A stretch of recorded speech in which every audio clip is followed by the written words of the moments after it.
Kan saya tidak peduli kalau di politik kan. Ya kalau menurut saya tidak pas, saya tidak pas. Ya bahkan saya pernah diancam dibunuh itu biasa.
Dialah yang masuk ke pengacara.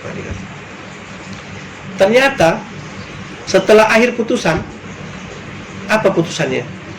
Bahwa LSM tidak berhak untuk menggugat. Padahal putusan sana oke.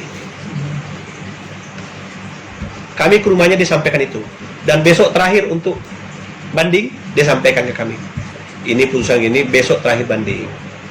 Tapi sampai hari ini saya belum pernah dikasih putusannya. Ya, kok diapakan? Tapi ternyata tidak selesai di situ. Suatu waktu kami ketemu dia sama Bu Hari. Lupa dia ini kawannya Bu Hari. Habislah. Akhirnya itulah mulai.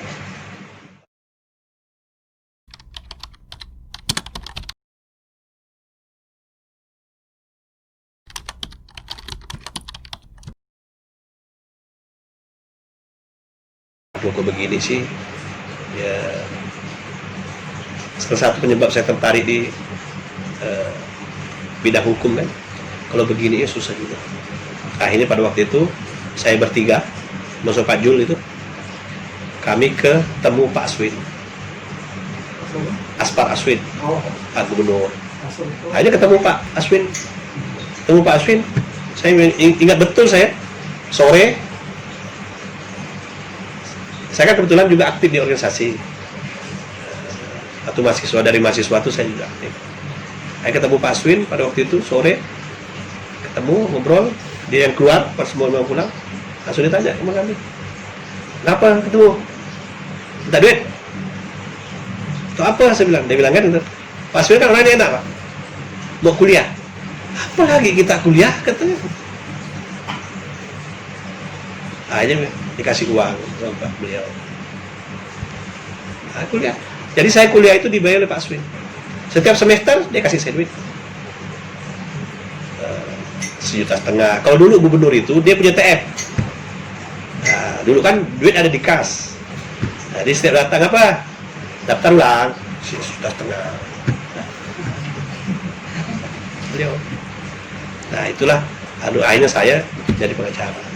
Tapi alhamdulillah yang saya inginkan itu tercapai semua. Saya pernah jadi pengusaha, saya punya perusahaan pernah. Yang tadi itu saya pernah jadi perusahaan, jadi pengacara juga pernah. Masih ada kartu saya, Radit. Nah, akhirnya masuklah di politik.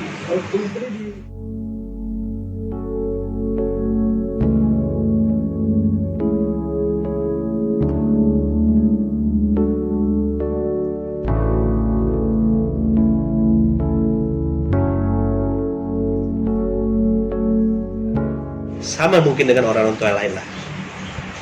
Paling ya persoalan kepercayaan, kemudian kejujuran, seperti itu. Kejujuran. Dan yang lain-lain tidak, hanya mengalir saja. Ya namanya juga orang tua petani kan mungkin tidak sampai ke situ lah pikiran kan. Saya sih kalau orang tua saya itu tidak keras. Ibu saya juga tidak keras. Cuma saya aja yang tidak nurut. Saya dianggap ya Dulu ya, saya termasuk dianggap pemalas. Karena saya itu ketika saya bilang tidak, tidak. Nah, sama seperti sekolah itu, tidak. Lebih baik saya tidak sekolah. Itu memang, ya memang mungkin saya dari kecil tuh begitu Pak. Jadi kalau ada sesuatu yang menurut saya tidak pas, saya lawan. Nah, tapi tentu bukan lawan gimana kan gitu.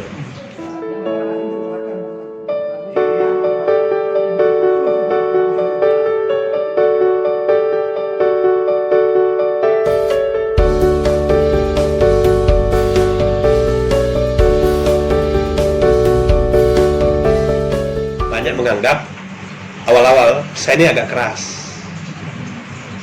Nah, kenapa mereka mungkin hanya persoalan persepsi saja. Ya dalam rapat segala macam, kalau menurut saya belum bisa yakin, saya tetap kejar terus. Termasuk kalau di Dewan itu masalah PAD, misalnya peningkatan PAD, saya paling kejar terus. Dan alhamdulillah dulu di awal-awal itu PAD hanya sekitar 5 miliar. Naik terus. Bahkan terakhir kemarin nih saya masih kejar-kejar terus, alhamdulillah untuk 2021 kita sudah bisa 100 miliar dalam jangka waktu belasan tahun.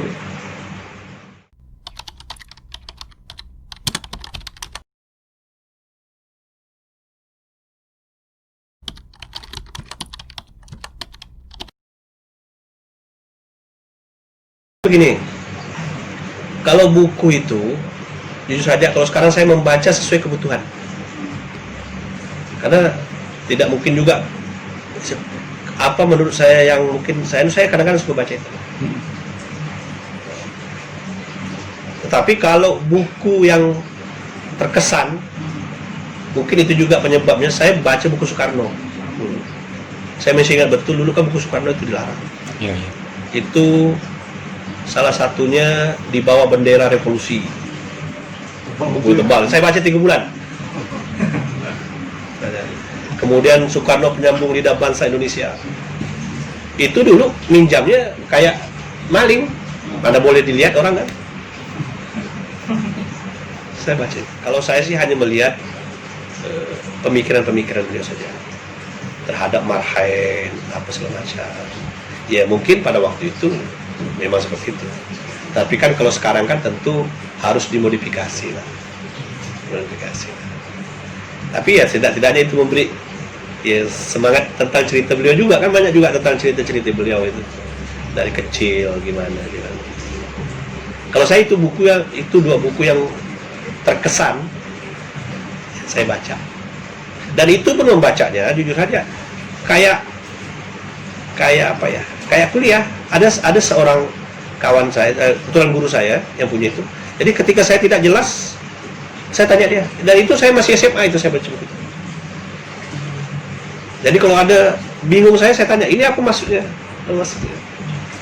Ya kan si Marhaen, dia ketemu nama seorang petani padahal kan? Apa maksudnya ternyata ya. Jadi dulu itu saya kebetulan punya guru SMA itu, tapi kawan dekat gitu. Karena sama-sama tinggal di asrama pada itu. Jadi dia itu hobi memang baca bukunya banyak betul. Nah ini pada waktu itu dia, saya lihat menarik, ini ditawarkan, itu pinjam itu. Dan pesan betul, saya ingat betul, jangan sampai dilihat orang. Karena masih udah baru kan. Tahun 89, 88 sampai 91 kan saya SMA-nya 88 91. Oh itu kan masih yang betul kan. Saya baca itu di situ. Masih B3, kan kenal Herman Hopi Munawar. Oh itu. Wah, kan kenal kan? Tanya aja saya itu. Orang yang pertama yang bawa saya di politik, di P3. Oh iya. Mengenalkan.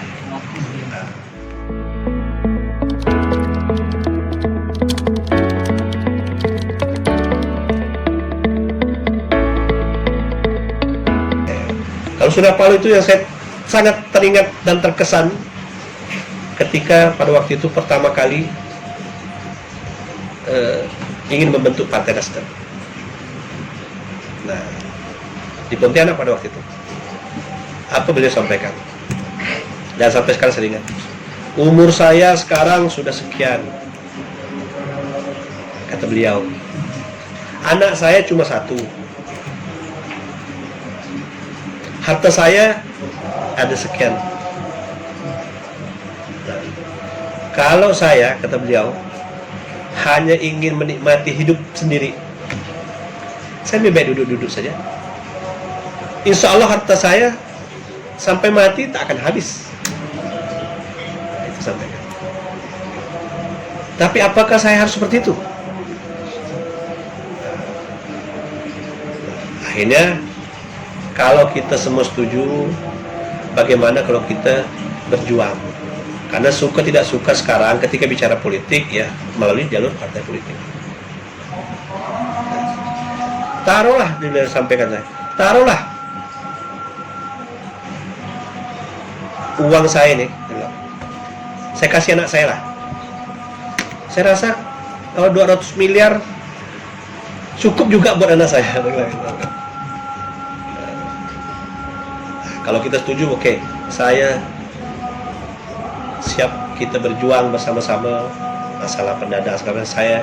Dia ikhlaskan separuh hartanya untuk kepentingan partai. Itu yang saya lihat. Ya saya lihat apa? Nanti kan itu kan luar biasa. Kebanyakan kita kan terbalik. Berpikir